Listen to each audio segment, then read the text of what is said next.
चलिए जल्दी से लाइव आ जाइए आप लोग, जल्दी से।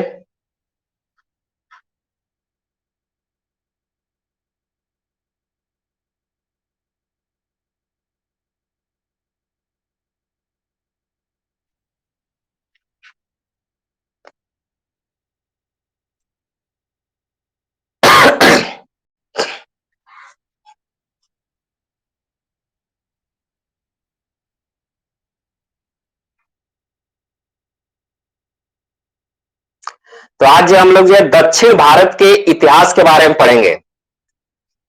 दक्षिण भारत के इतिहास के बारे में।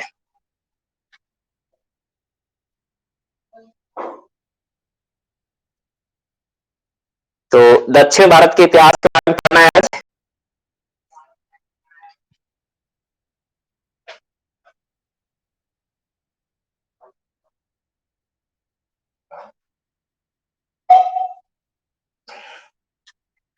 चलिए जल्दी से लाइव हो जाइए।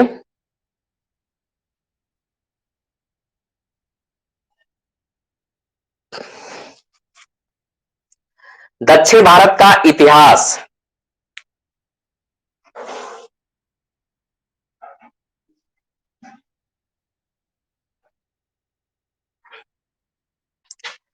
बहुत कम लोग लाइव हैं। 9 बजे टाइमिंग दिया गया था लाइव होने के लिए, लेकिन 2 ही लोग इसमें लाइव हुए हैं।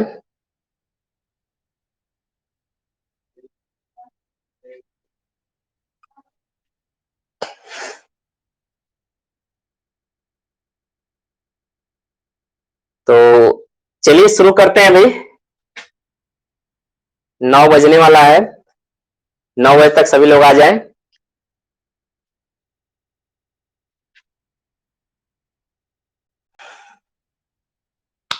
दक्षिण भारत के इतिहास के बारे में।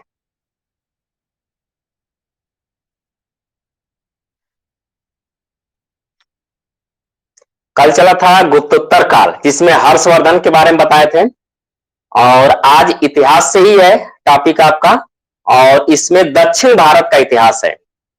तो चलिए दक्षिण भारत के बारे में शुरू करते हैं।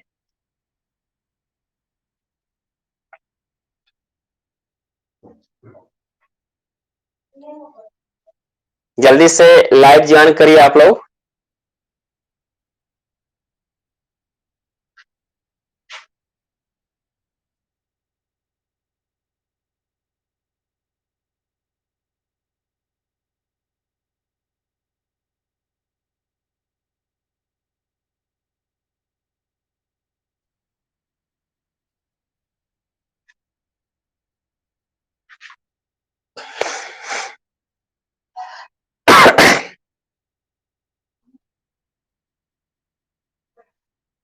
तो चलिए स्टार्ट करते हैं। 9 बज गया है, और पहले ही इन्फॉर्म कर दिए थे कि आप लोग जल्दी से लाइव हो जाइए। तो आज हम लोग पढ़ेंगे दक्षिण भारत के इतिहास के बारे में, यानी दक्षिण भारत के इतिहास के बारे में पढ़ना है आज हम लोगों को। दक्षिण भारत के इतिहास। तो चलिए शुरू करते हैं।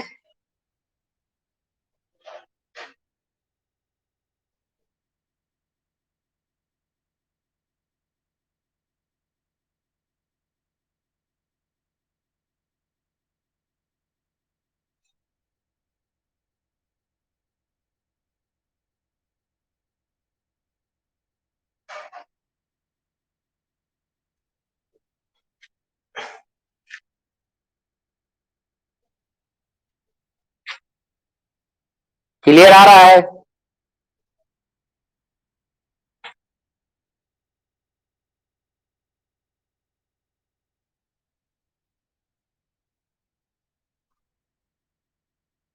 क्लियर आ रहा है कि नहीं?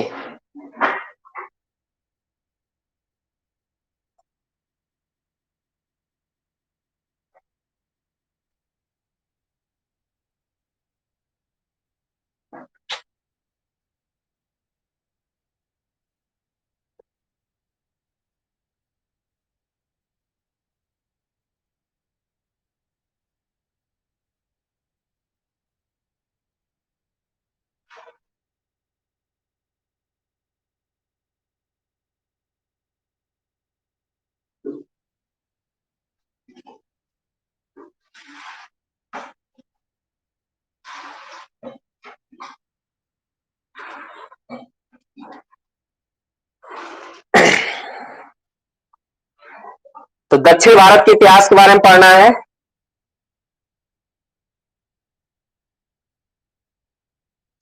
तो चलिए शुरू करते हैं दक्षिण भारत का। टाइम हो गया, 9 बज गया है और 9 बजे लाइव होने के लिए कहे थे, लेकिन अभी 3 ही लोग लाइव हैं इस समय। सूचना पहुंची हुई कई लोगों के पास। तो चलिए शुरू करते हैं दक्षिण भारत के इतिहास के बारे में।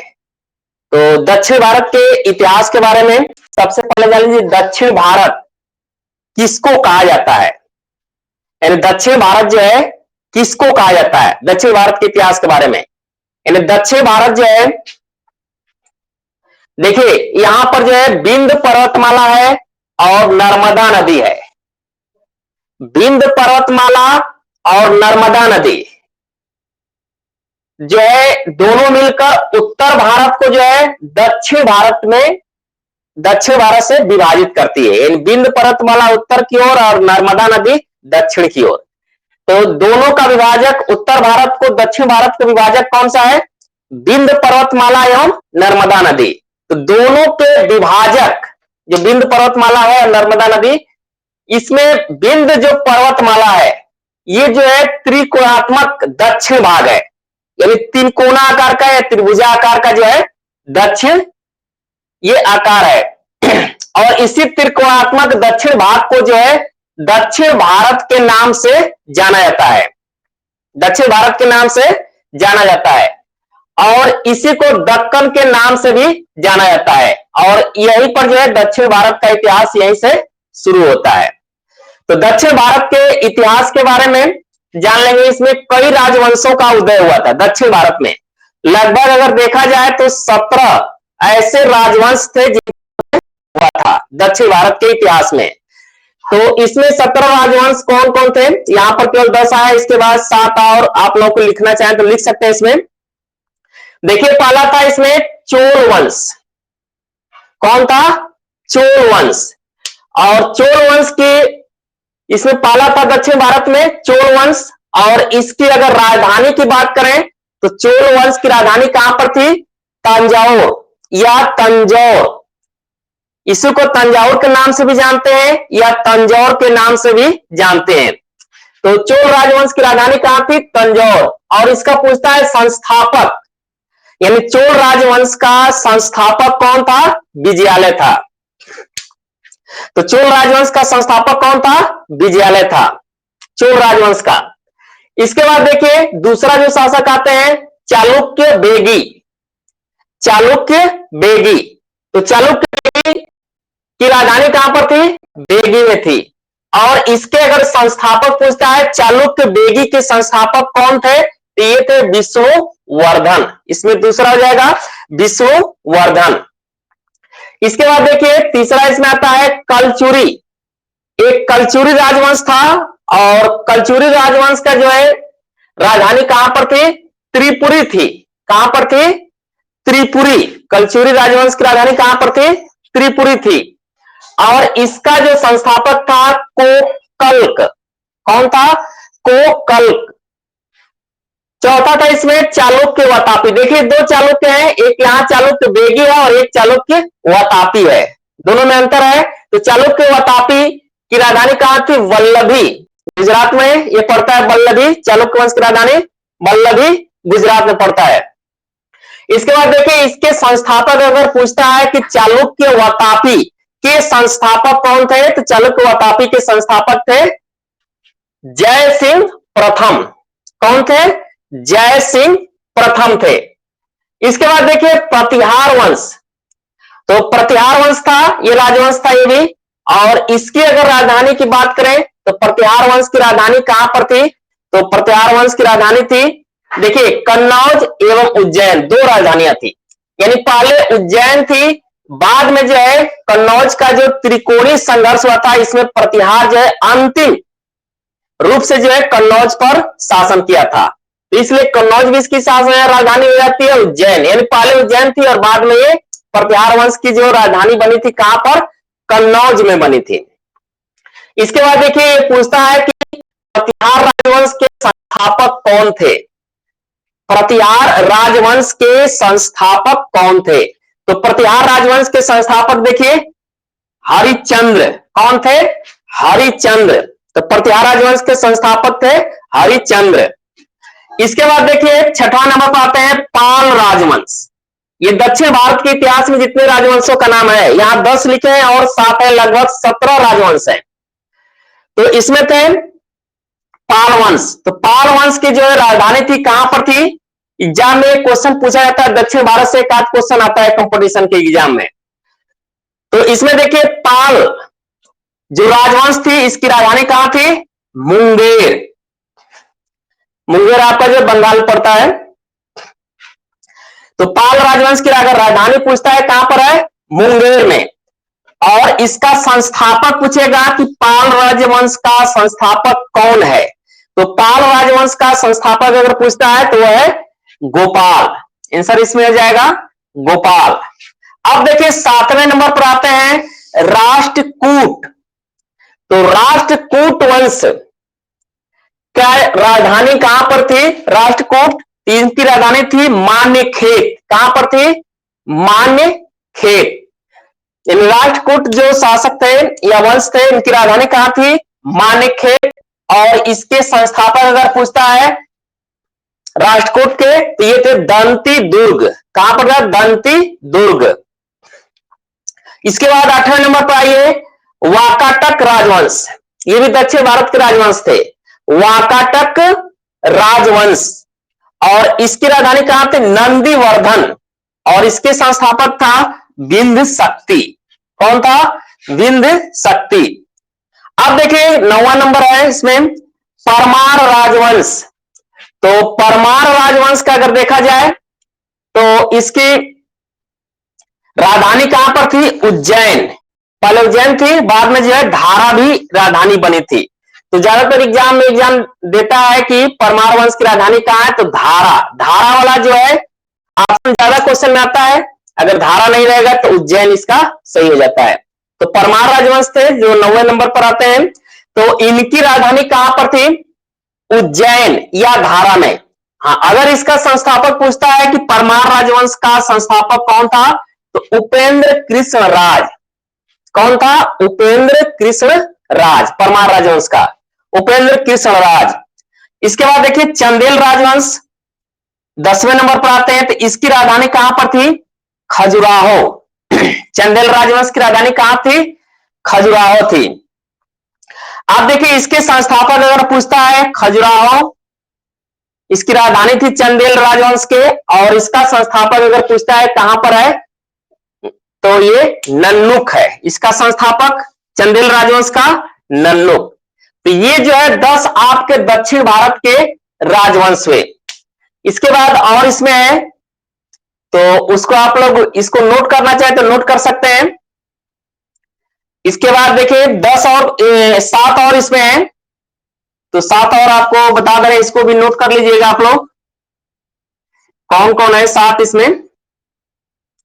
चंदेल तक है। इसके बाद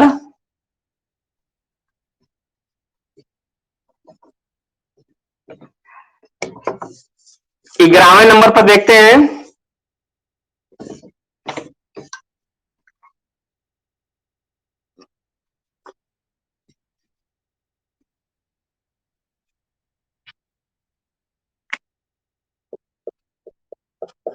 ग्यारह नंबर 12, 13, 14, 15, 16, 17 ये है इसमें। तो चंदेल तक हुआ था। इसके बाद गढ़वाल ये राजवंश का नाम है। गढ़वाल ये भी दक्षिण भारत का है। और इसकी राजधानी कहां पर थी? गढ़वाल की कन्नौज। कहां पर थी? कन्नौज। गढ़वाल राजवंश की राजधानी कहां पर थी? कन्नौज। कन्नौज थी। और इसका अगर संस्थापक पूछता है तो ये थे चंद्रदेव। कौन थे? चंद्रदेव। इसके बाद 12वें नंबर पर आइए सोलंकी वंश।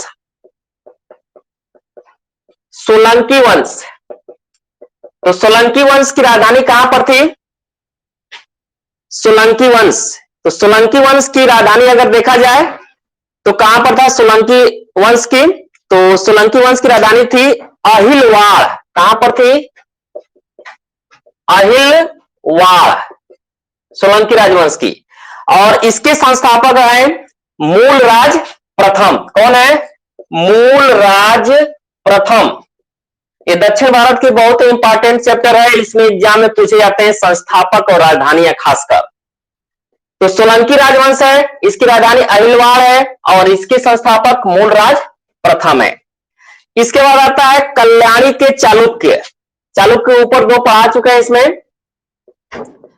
कल्याणी के चालुक्य, यानी चालुक्य तीन वंश थे इसमें, अलग अलग कैटेगरी के। तो कल्याणी के चालुक्य की राजधानी कहां थी? मान्य खेत। कहां पर थी? मान्य खेत। मान्य खेत एक और राजधानी थी, पढ़ाए थे, राष्ट्रकूटों की राजधानी थी मान्य खेत। लेकिन इसमें जो है कल्याणी चालुक्य की भी राजधानी मान्य खेत थी। और इसका जो संस्थापक था कौन था? विजयादित्य। कौन था? विजयादित्य। कल्याणी के चालुक्य की राजधानी मान्यखेत और संस्थापक कौन था? विजयादित्य था इसका संस्थापक। इसके बाद आइए इसमें चौहान वंश 14वां नंबर पर। चौहान वंश था, ये भी दक्षिण भारत में आते हैं चौहान वंश। और चौहान वंश की जो है राजधानी कहां पर थी? अजमेर में। कहां पर? अजमेर, राजस्थान में। और इसके संस्थापक थे चौहान वंश के वासुदेव। कौन थे? वासुदेव थे। वासुदेव, चौहान वंश के संस्थापक वासुदेव। इसके बाद 15वें नंबर पर आता है सेन वंश। ये सब दक्षिण भारत के वंश हैं, लगभग 17 है। तो सेन वंश, और सेन वंश की राजधानी कहां थी? काशीपुर। कहां पर थी? काशीपुर या लखनौती। काशीपुर या लखनौती। तो लखनौती थी इसकी। और इसके जो संस्थापक थे सामंत सेन थे। क्या नाम था? सामंत सेन। इनके संस्थापक का नाम था सामंत सेन। इसके बाद 16वें नंबर पर आइए शाही वंश। दक्षिण भारत के ये वंश का नाम है शाही वंश। और शाही वंश का अगर देखा जाए राजधानी कहां पर थी? उद्भांड। उद्भांडपुर नाम आता है ये। शाही या हिंदू शाही वंश के नाम से भी इसको जाना जाता है। और इसकी राजधानी कहां थी? उद्भांडपुर। और इसका संस्थापक था कल्लर। कौन था? शाही राजवंश का संस्थापक कल्लर था। शाही राजवंश का संस्थापक कौन था? कल्लर था। इसके बाद देखिए 17वें नंबर आता है पल्लव वंश। पल्लव वंश। और पल्लव वंश का अगर देखा जाए राजधानी कहां थी? कांचीपुरम। कहां पर थी? कांचीपुरम। और कांचीपुरम, और इसके संस्थापक थे सिंह विष्णु। कौन थे? सिंह विष्णु। तो ये दक्षिण भारत के टोटल जो है 17 राजवंश है। और 17 के आपके सामने जो है राजधानी भी बता दी और उसके संस्थापक भी बता दिए। तो दक्षिण भारत के किसी भी एग्जाम में एक आध क्वेश्चन अक्सर देखने को मिलता है दक्षिण भारत के इतिहास से। या तो उसमें राजधानी पूछ लेता है, या उस वंश का संस्थापक पूछ लेता है, या उसका लोकेशन पूछ लेता है कि कौन सा राजवंश किस राज्य में वर्तमान में है। इस टाइप से क्वेश्चन पूछा जाता है। अब देखिए इसमें जो है 17 आपको राजवंशों के बारे में बताए, लेकिन 17 राजवंशों के बारे में आपको जो है इसमें जो 5-6 राजवंश है जो मेन है, उसके बारे में जो है विस्तार से हम लोग पढ़ेंगे। तो पहले शुरू करते हैं इसमें चोल राजवंश से। इसको नोट करना चाहें तो नोट कर सकते हैं आप लोग। स्पष्ट अगर नहीं दिख रहा है तो मैं बोल दे रहा हूं फिर से। देखिए 11वें नंबर पर है गढ़वाल राजवंश। और इसकी राजधानी कहां पर थी? कन्नौज। और इसका संस्थापक कौन था? चंद्रदेव था। इसके बाद आता है 12वें नंबर पर सोलंकी वंश, और सोलंकी वंश का राजधानी कहां पर थी? अहिलवाड़, और इसका संस्थापक कौन था? मूलराज प्रथम। कौन था? मूलराज प्रथम। इसके बाद था कल्याणी के चालुक्य, तो कल्याणी के चालुक्य की राजधानी कहां पर थी? मान्यखेत। कल्याणी के चालुक्य की राजधानी जो 13वां नंबर पर आता है मान्यखेत, और इसके संस्थापक था विजयादित्य। कौन था? विजयादित्य था। 14वें नंबर पर आता है चौहान वंश, और इसकी राजधानी कहां पर थी? अजमेर। चौहान वंश की राजधानी कहां पर थी? अजमेर में, और इसका संस्थापक था वासुदेव। कौन था? वासुदेव। इसके बाद देखिए सेन वंश था 15वें नंबर पर, तो सेन वंश था 15वें नंबर पर, और इसकी राजधानी कहां पर थी? काशीपुर में। राजधानी कहां पर थी? काशीपुर। और एक और राजधानी थी, दो इसमें, काशीपुर और लखनौती। तो ज्यादातर काशीपुर देता है, कभी कभी दे देता है लखनौती भी, कि सेन राजवंश की राजधानी कहां पर थी? काशीपुर या लखनौती। इसके बाद देखिए इसके पूछता है कि सेन राजवंश के संस्थापक तो कौन थे? सामंत सेन थे। इसके बाद देखिए शाही वंश, तो शाही वंश की जो राजधानी थी कहां पर थी? उद्भांडपुर। हिंदू शाही वंश के नाम से भी जाना जाता है, लेकिन शाही वंश के ही नाम से जाना जाता है, और इसकी राजधानी कहां पर थी? उद्भांडपुर, और इसके संस्थापक कौन था? कल्लर। कौन था? कल्लर। हाँ, इसके बाद देखिए इसमें था पल्लव, लास्ट है 17 नंबर पल्लव, और पल्लव काफी इंपॉर्टेंट है, इसको भी डिटेल में पढ़ेंगे बाद में। और पल्लव वंश की राजधानी कहां पर थी? पल्लव वंश की, तो इसकी राजधानी थी कांचीपुरम में। कहां पर? कांचीपुरम। तो ये अक्सर एग्जाम पूछा जाता है कि पल्लव वंश की राजधानी कहां पर थी? कांचीपुरम में है। और इसके संस्थापक कौन थे पल्लव वंश के? सिंह विष्णु। कौन थे? सिंह विष्णु थे इसके संस्थापक। तो चलिए देखते हैं अब चोल वंश के बारे में। इसमें सत्रह के बारे में नहीं बताएंगे, जो मेन आता है अक्सर एग्जाम में, उसके बारे में डिटेल से आपको बताएंगे। तो आज हम लोग शुरू करते हैं चोल वंश के बारे में। चोल वंश के बारे में, जो दक्षिण भारत का सबसे महत्वपूर्ण राजवंश माना जाता है, चोल वंश। चोल वंश के बारे में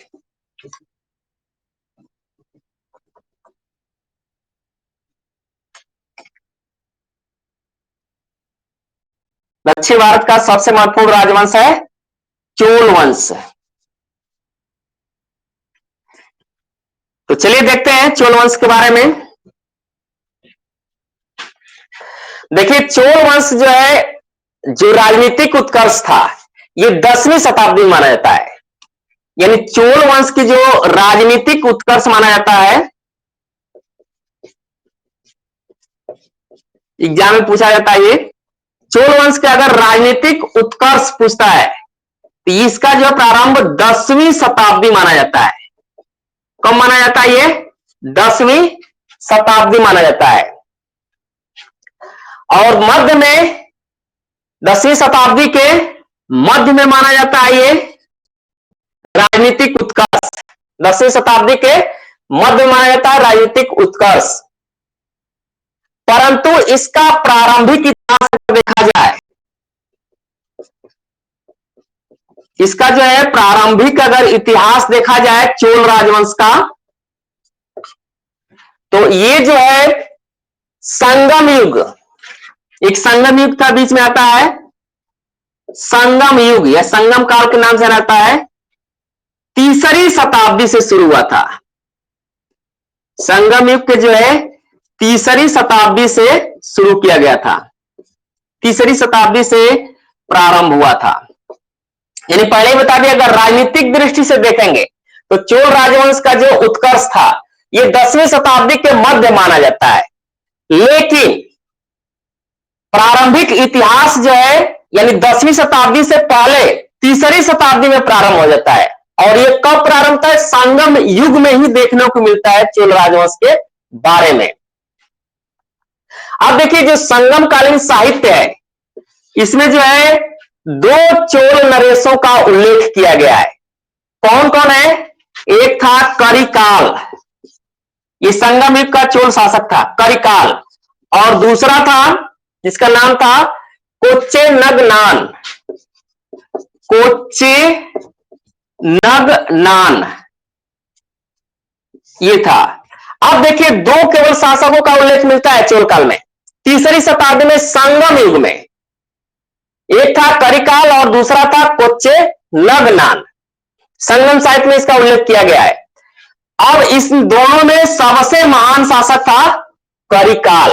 सबसे महान शासक करिकाल को माना जाता है, जो संगम युग का चोल शासक था।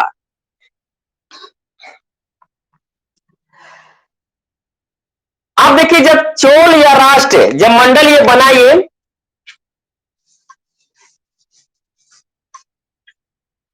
तो चोल राजवंश का जो है प्रारंभ यानी तीसरी शताब्दी में सबसे पहले प्रारंभ माना जाता है। इसके बाद प्रारंभिक देखेंगे तो 9वीं शताब्दी में शुरू हुआ था इसका। चोल राजवंश का उदय अगर देखा जाए तो 9वीं शताब्दी में जो है उदय हुआ था। यहां पर देखिए 10वीं शताब्दी दिया, लेकिन राजनीतिक उत्कर्ष पूछता है तब 10वीं शताब्दी होगा, नहीं तो ये जो है 9वीं शताब्दी में उदय हुआ था।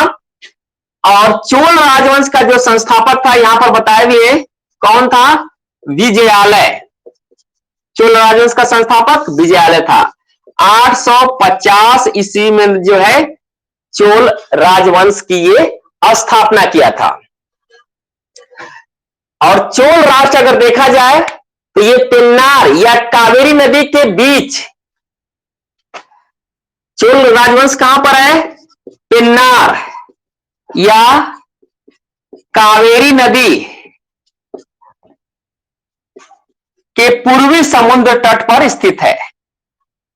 पूर्वी समुद्र तट पर यह स्थित है, पेन्नार या कावेरी नदी। इस टाइप से भी क्वेश्चन पूछा जाता है कि जो चोल राष्ट्र है या चोल राजवंश है, ये जो किस नदी के बीच या किस समुद्र के तट पर स्थित है, ये पूर्वी समुद्र पर स्थित है। और नदी पूछता है तो पेन्नार या कावेरी नदी के बीच में है ये चोल राजवंश, पेन्नार या कावेरी नदी के बीच में।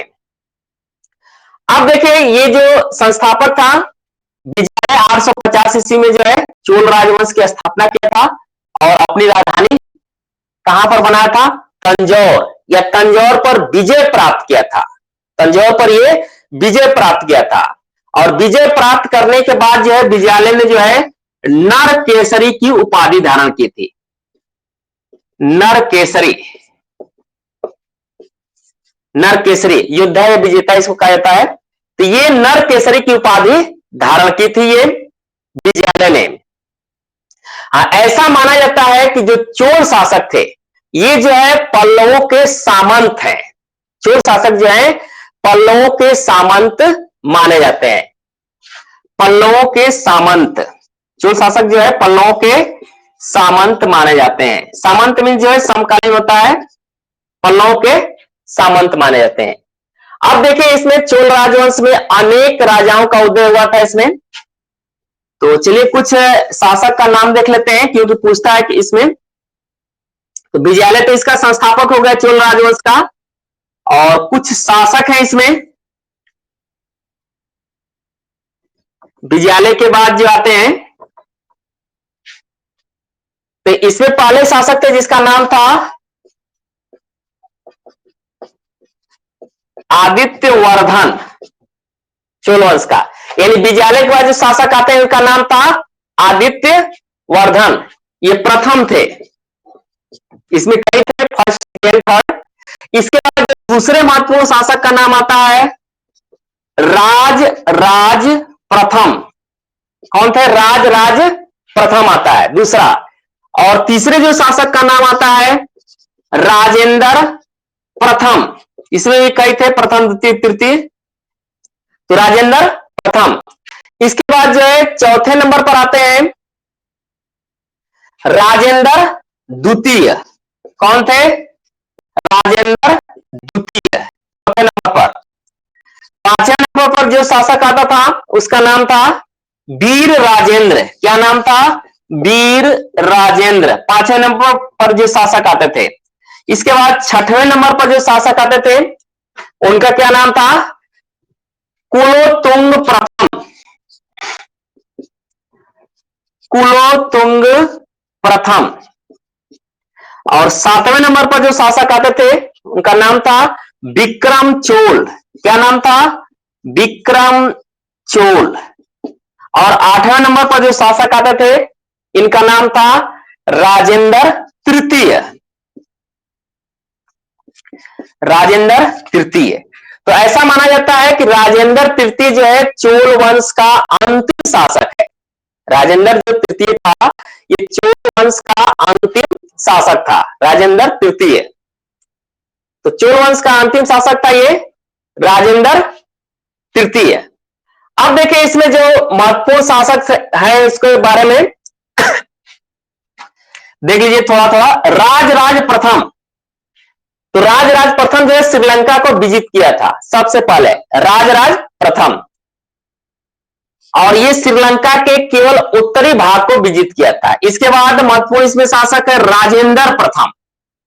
तो सबसे महानतम शासक माना जाता है इसमें राजेंद्र प्रथम। तो राजेंद्र प्रथम में जो है इसने जो है केवल राजराज जो प्रथम था केवल श्रीलंका के उत्तरी भाग को कब्जा किया था, लेकिन राजेंद्र प्रथम इसमें जो है पूरे श्रीलंका को यानी संपूर्ण श्रीलंका को अपने कब्जे में कर लिया था राजेंद्र प्रथम। इसके बाद देखिए राजेंद्र द्वितीय, वीर राजेंद्र कुलोतुंग प्रथम। ये भी हाईलाइट है, करों को हटाने वाला या करों को जो है मुक्तिदाता के नाम से जाने जाते हैं चोल राजवंश में, कुलोतुंग प्रथम। इन्होंने जो है 72 व्यापारियों का दल जो है चीन में भेजा था व्यापार करने के उद्देश्य से। इसके बाद विक्रम चोल थे और सबसे लास्ट शासक थे राजेंद्र प्रथम, सॉरी राजेंद्र तृतीय। तो कभी कोई एग्जाम में पूछा जाता है कि चोल वंश का अंतिम शासक कौन था, तो चोल वंश का अंतिम शासक था राजेंद्र तृतीय। चोल वंश का अंतिम शासक था राजेंद्र तृतीय। अब देखिए चोल वंश के जो प्रशासन के बारे में है इसको जो है कल आपको डिटेल में बताएंगे और क्लास को यहीं पर क्लोज करते हैं। केवल 3 लोग ही लाइव थे आज। चलिए एक आध 2 दिन और देखते हैं, लाइव रहेंगे तो ठीक है, नहीं तो फिर क्लास नहीं ले पाएंगे इस पर। कम से कम 10 लोग होना चाहिए, कम से कम 10 स्टूडेंट रहेंगे तभी क्लास इस पर ले पाएंगे।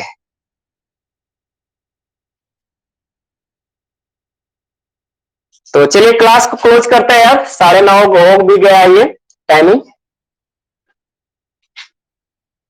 तो कल जो है इसके चोल प्रशासन के बारे में, ये तो सामान्य परिचय था इसका चोल राजवंश के बारे में, जो शासक थे और दक्षिण भारत के कुछ राज्य थे। तो कल जो है आपको चोल प्रशासन के बारे में बताएंगे, जो महत्वपूर्ण शासक हैं, पदाधिकारी हैं, इसके लिए प्रसिद्ध थे चोल राजवंश, इसके बारे में। चलिए धन्यवाद।